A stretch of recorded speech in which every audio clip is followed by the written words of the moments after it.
That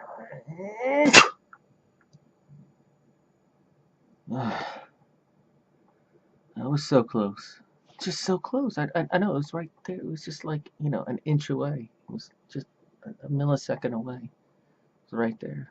Ultimate, supreme, golden, highest quality, money back guaranteed. You know, just I had shipping included enlightenment right there. Just the whole thing. Oh well. I'll have to go back to try another 13-hour meditation with just the right incense and the little Zen pillow that I got from zenpillow.com, and the 30 pictures of my gurus. And if it's just, I did it, it's just slightly wrong this time, slightly wrong. Yeah.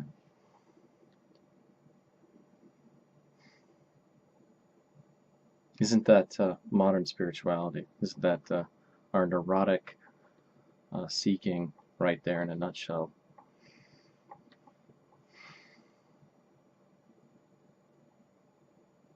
I'm Jeff Stewart Dixon. Welcome to Blue Collar Enlightenment, Blue Collar Spirituality. This is a introductory video about this website, what I do here, what I'm up to, what this work is about, and how you can integrate it into your life. I will give you a bit of a background about myself and then explain what blue collar means. So about me, briefly, I did study in the Zen, Advaita, Vedanta, non-dual traditions for a good 20 years. Lots of teachers, lots of books, lots of videos, workshops, etc. And completely failed at it, miserably failed, which is just what you need in order to succeed at this strange stuff. The teachers that I worked with, some of them very obscure and some of them very well known. One of the biggest teacher that I sat with was Adi Da, also known as Bubba Freejon. I was a student of his for quite some time, read all his books and his videos, and I got a lot out from interaction with Adi Da. I sat with him maybe 3 times. Other than that, it was mostly books and videos. The whole guru thing wasn't really my cup of tea. So when all of the Neo-Advaita Vedanta teachers started coming to America, like Andrew Cohen and Gangaji, Arjuna Nick Ardagh, I gravitated towards them. Much easier access, a little freer, little less cultic qualities, no, a lot less cultic qualities. And then students of theirs I also interacted with. Had quite a few. I had Arjuna to my house. I had a student of Gangaji to my house, and a couple other teachers that when I say to my house, sponsored them, picked them up in the airport, had weekend workshops, etc. So I had over the years, a lot of close, intimate interaction with spiritually awakened people, which is a big part of the method and process of the way that I teach. I believe that there's great value in that. So I think that's just you can read more on this website about what my background is. So let's talk about what I mean by blue collar enlightenment and what this all implies and means for you.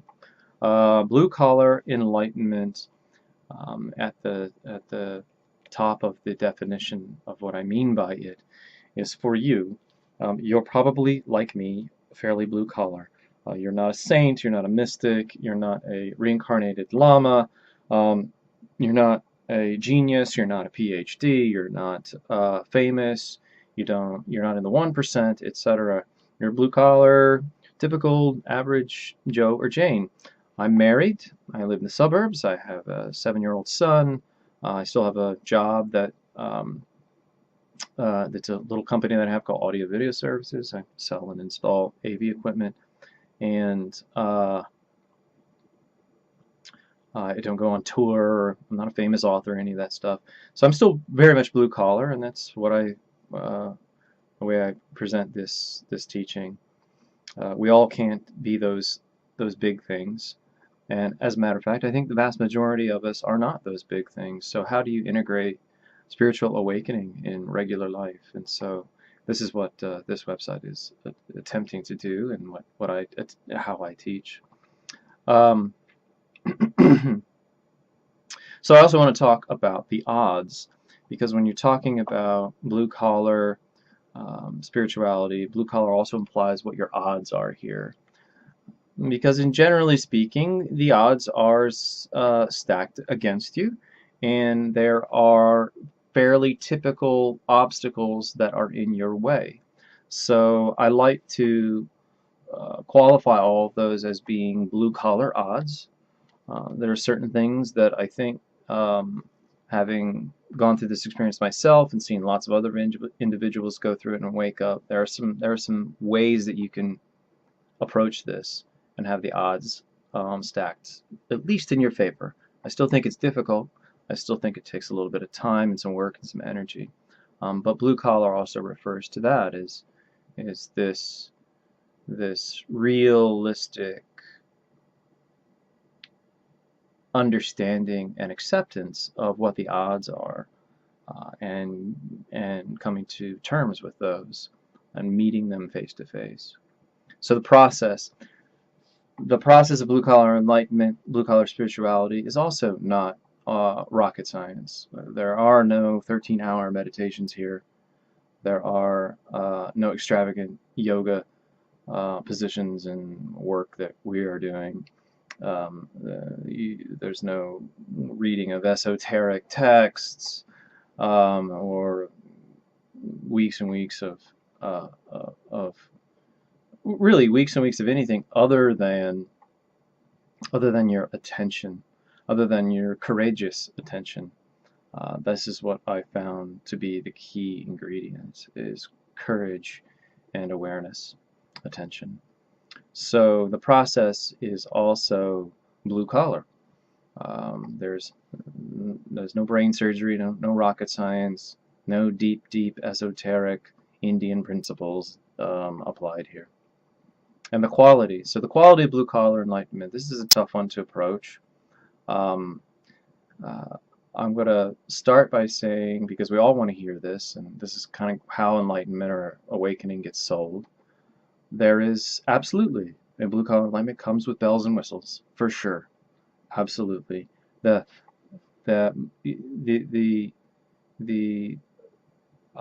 body, mind, soul mechanism is bereft when it is seeking of this whole quality awakening to the whole body. It's bereft of that. So naturally it tends to seek the peak experience quality of enlightenment or awakening. It's very natural. However, when you arrive to awakening, those peak experiences, you get used to them and they kind of come and go. And what happens is you become pleasantly, completely, utterly satisfied with just normal life, with not having a peak experience. So for me, I would say good 85–90% of the time that I'm walking and living and breathing and working and family life and fishing and just being me, I'm not in a peak experience, and I have no desire to be in a peak experience. And then there's that 10%, which can come and go, or there are times where it's fairly predictable. When I teach, there's a peak experience quality. Or if I sit and meditate, or if I'm out in nature walking, it will just happen spontaneously. So blue collar enlightenment is not, in general, it's not golden Buddha on the mountaintop enlightenment. I'm not a saint. Most of my peers, cohorts, friends, etc., who are involved in this type of work are also not saints. And this is the modern 2014 version of awakening. Take it or leave it. If it's, I like to say that in terms of blue collar enlightenment and all the possible ranges of awakening, etc., This is hard enough. I know that this was hard enough.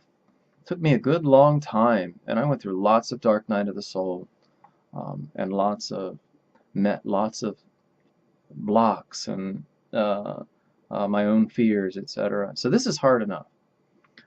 So attain this first, arrive here first, and then um, go for it, my friend. If this is not good enough for you, then find that other mountain that you perceive or you think or you imagine is higher and better, and by all means, go for it. But this is a really good starting point. So I had the awakening that I went through it was non-abiding for about 6 years, from 2004 to 2010. And in 2010, it ended, and I walked into this awakened life. Um, and I have had zero desire for spiritual seeking to do anything else. Zero desire. I'm not interested. Um, this all takes place at an existential level, right? I'll get into more of that later, but at an existential level, I'm done. Done. Peace, wholeness, happiness. Um, so, on this is on that level, I have no more desire. So this is one of the hallmarks of blue collar enlightenment. Um, so again, I always like to say as I try this first, because it's hard enough to get here, damn, and then and see what's after that.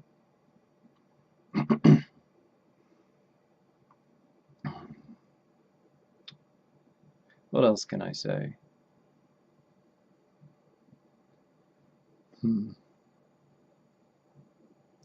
I suppose what I'd like to say, and this is just stating the obvious, is that a lot of those who come to a website like this are doing so because they're seeking, they're looking for fulfillment, they're battling some deep, dark, unsatisfied feeling, um, unhappiness in a nutshell.